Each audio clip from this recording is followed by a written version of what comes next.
What's up, people? It's Nico77025. I'm here to show off my new slot machine. You might have seen my previous one that was a 3x3, which would be that segment. I have now pushed it to a 4x4. There's a few different elements to this one. This one's actually quite a bit different. Not entirely different, but there is quite a few differences. With it being a 4x4, this allows for more variables, more combinations. You can have more payouts and, of course, more profit. The profit is determined by you and how much you want to pay out, how lenient you want to be. First of all, I have changed out my whole system on how that works. We'll get on that later. This here is my debug tool. I will show that here shortly. Let's just demonstrate it. I'm going to throw in an iron bar. Iron bar will be accounted for by the sound. It will also randomly generate some lights. These lights will pay out accordingly. We won our money back. The reason we won our money back is because we got at least 3 in a column. If we had red, yellow, green, that counts as 1, or yellow, red, blue counts as 1. So you're saying, hey, why didn't I win 2? Well, the reason I did that is because you would actually lose money, and we're not here to lose money. We are here to make money. I'm going to throw in a few more. I should mention that any of the columns, if they get 3, will pay out. I also have it set to any 2 rows, being the top 2, the bottom 2, the middle 2, or the top and the bottom. I do not have like green and red, and I don't have blue and yellow. Those actually pay out 24, by the way. I also have the coverall, which is my huge jackpot that actually pays out diamonds. I also have the 4 corners only. That means it's, you know, like if this corner was lit right now, it would not pay out because it can be only 4 corners, not including the other ones. That's the main difference between this one and my old one, is you actually have to have certain things off. I also have the frame, which is, or the empty box, which is everything but the 2 middle one, or middle 4, excuse me, lit. That's another jackpot. Like I said, you can win diamonds in it. The one problem about having something win diamonds other than what you're paying with is if they win diamonds and you don't take it back, you don't accept diamonds, they'll walk away with it. You don't want them to walk away. You want them to spend what they win. So, you know, that's the name of the game. That's why you're doing a casino gambling. You're trying to get them to win and then spend their money. So it actually takes diamonds also. So I throw in a diamond there. It takes a little bit longer, but it will calculate it. I have diamonds equaling 32 iron. So for every 1 diamond you throw in, you get 32 spins. Granted, you can change it to whatever you feel fit, you know, as an equal trade. You know, it's all up to you. It doesn't have to be diamonds. It doesn't have to be iron. It can be whatever you want. As you can see, it, you know, spin some. It did some. We didn't actually win that well at all. We lost money. But I want to note that if you throw in, say, this ring, it's going to shoot it right back out. So they can only use iron and they can only use diamonds. This is my debug tool. This was to help me make sure my payouts were working. Right now, you can throw in money. It's going to accept it, tell it that it accepted it, but it's not going to do anything. It is completely controlled manually now. Of course, this wouldn't be out for the public to use if you were doing this on a server, say. Whatever I choose shows up. It also pays out. For some reason, there we go. For some reason, there's a delay in lights. They'll be off, they'll be dim, but they'll still be lit. Okay. As you can see, as I said earlier, 4 corners is a jackpot. Hey, well, we got 4 corners, but it didn't hit the jackpot. That's because it's only 4 corners. If anything else is lit, 4 corners doesn't pay off. So as soon as I flip this, guess what? Oh, hey, we won a jackpot. We just won 5 stacks of iron, which will pay out right now. Bam, there we go. We got 5 stacks of iron plus the 23 we had.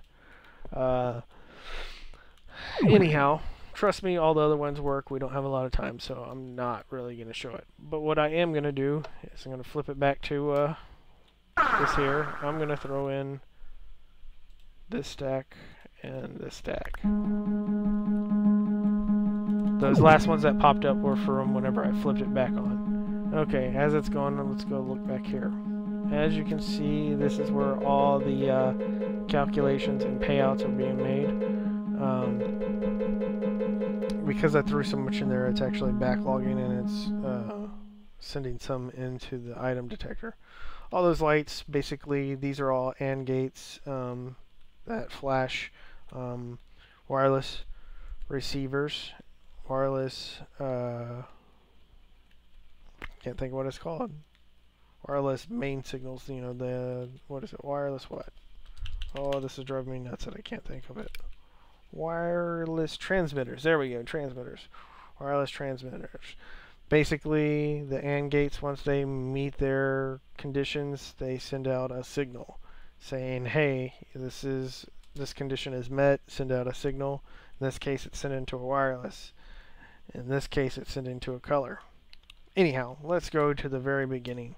I'm just going to do this real quick. It's not going to be too in-depth. It's going to be fast.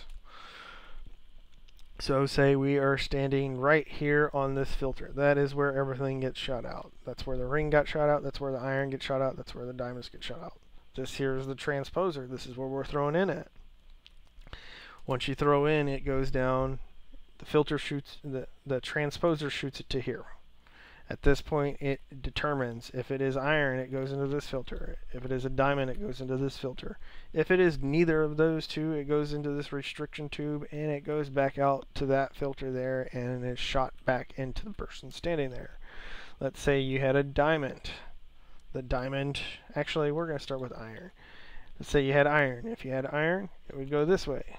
It would then go into this, which is an item detector. The item detector only detects iron.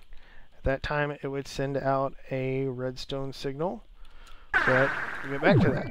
The iron then goes into this tube, continues along, and it goes down into this chest, which is the money bucket.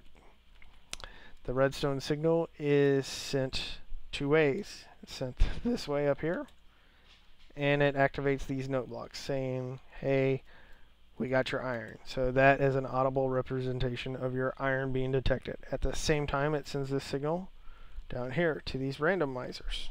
These are all randomized boards. But if it was a diamond, it would go down here. It can only go in there.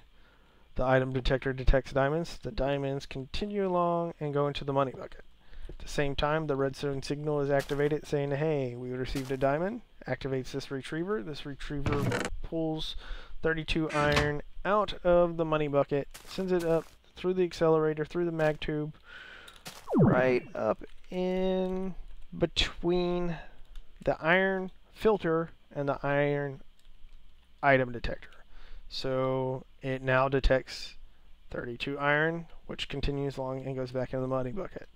It activates the signal saying, hey, flash the we've been paid sound 32 times, and it will randomize 32 times.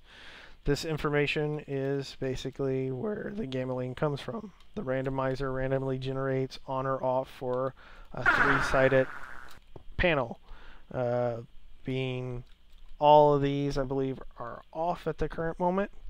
This being white, orange, magenta, and so forth. All that information is then sent into a regular bundle cable.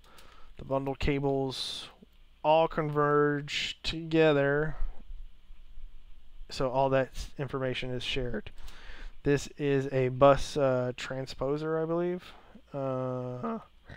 That is part of my debug tool. You don't need it, but for a debug tool, it is very useful. I will get to that later, maybe at another video. The information is continued up here, and it goes up, and it splits right there. It goes this way into the main line, but it continues to go up. It splits again, but we don't want to go that way because that's again part for the debug tool. It comes into here. As you can see, it goes all the way up, but it's shared on all these. This here is all the same cables, all 16 cables. There's 16 colors, so there's 16 cables. They are all shown both ways. That's so I can see them when I'm building it. And if the randomizer chose that white was on, this light would be on here, but it has chosen for it to be off, so that is that. This is a visual representation of the raw data. It does nothing else other than give you a visual representation, so you know that you haven't been cheated, you know if you won or whatever. At the same time, that information, like I said, it splits, it goes in here. This is the main raw data cable. It goes all the way, so everything in this purple line is there, which, as you can see, this purple line goes out here, and it goes into this basic cable. So all this cable here is all shared with both sides. The pink boards being my AND gates. So this is basic raw data turning into a AND gate, meaning that it says, like this one here says, gray, pink, and lime green. Gray and pink and lime green. So if all three of these are on, that turns these torches off, because a redstone signal turns a redstone torch off. We'll then turn this on. So these three signals equal gray signal in a white bundled cable. So the white bundled cable now knows that gray's on because these conditions have been met. And it travels and it shares all that information with white. Doesn't go that way though, because this is an output. It goes this way, which is the input. At the same time, this raw data, the basic data, goes into these. These are NOR gates. The NOR gates simply state that if anything of these colors, these specified colors, are on, then this is off. If all these are off, then send out a signal. So it's kind of the opposite, but not quite. This information is turned into cables and sent, or turned into colors, excuse me, and sent along the black cable, bundled cable. So these bundled cables split it so you can use multiple sets. Like this brown here coming out of the white cable isn't the same as the brown coming out of the basic data. That's a general idea. There are, like I said, there are 16 colors, so there's 16 cables. Eventually, the more complex, as you can see, I've used way more than 16 pink panels. So at that point, you start using wireless. Wireless will be used quite a bit as the more combinations, more conditions you have. This here is a pulse former. And the reason I installed these were an afterthought, is if all these conditions are met and you end on it, like say this was met and this was the last spin, well, this would be solid red and it would stay on, which would basically keep the sound and the flashing lights on, where with a pulse former this will stay on, but it just turns it into a pulse, like a button, and it sends it one time, so that way it doesn't keep going. You don't have to sit there and hear it going over and over and see it flashing. Just stops it. These, like I said, are basic conditionals being met. These are compound conditionals being met, and these are compound conditionals being met, which these are jackpots. Like this here is the four corners. This one is taking in, conditionals from this panel, and from these panels and these panels, and adding them together to make jackpots. That leads wireless signals, like this one here is an 11. So if we go over here, we can see 11 is right here. Whenever it gets its pulse from its pulse former, it activates this retriever, this retriever, this retriever, this retriever, this retriever, which is 5, and they're each set to 64. And they shoot them out through their accelerators to the mag tube, and it goes to where you're standing. At the same time, it happens to activate this 700 that goes over here, I believe. So the wireless transmitter sends a signal saying, hey, we got a signal. This is a stealth state, which basically counts for so long, lets it run for so long. Goes into here eventually, which inverts the signal, which activates the timer for whatever this is counted. So 6 seconds. So this timer rapid fires for 6 seconds until it turns off, and it sends 6 seconds worth of rapid pulses to 777, which leads over here, and it does two things. One, it goes up, it hits these note blocks saying ding ding ding ding ding ding ding, and it also goes over to this line and it activates all these lights, which are connected to repeaters, which make it kind of do the circle thing. Anyhow, that was just a quick basic run through. I did it really fast because we only got 15 minutes, you know how YouTube is. If you like it, share it with some friends so they can see it. I'm pretty proud of it. I think this is, one of my better things. I am working on some more stuff. The FTB mod pack just came out, or the launcher, just came out. Most of the mods are in it. Redpower 2 is not in it yet. Once Redpower 2 gets in it, I will definitely be working on some new stuff. I think managers can make a lot of cool things. Like I said, if you like it, share it with some friends. If I can get 500 views in this video, I will do an in-depth of how to make a slot machine, what I would do different on my next one, so you can learn from my mistakes. I will show why I did why I did what I did, and why I didn't do what I didn't do. I will also go in depth on the boards, the board designs, how to build them correctly. Once you build them, you can't change them. That's one of the problems. You have to tear down the wall behind it. I will also go in depth on how the debug tool works. This is very important. But anyhow, like I said, if you like it, Thanks. Nico77025 out.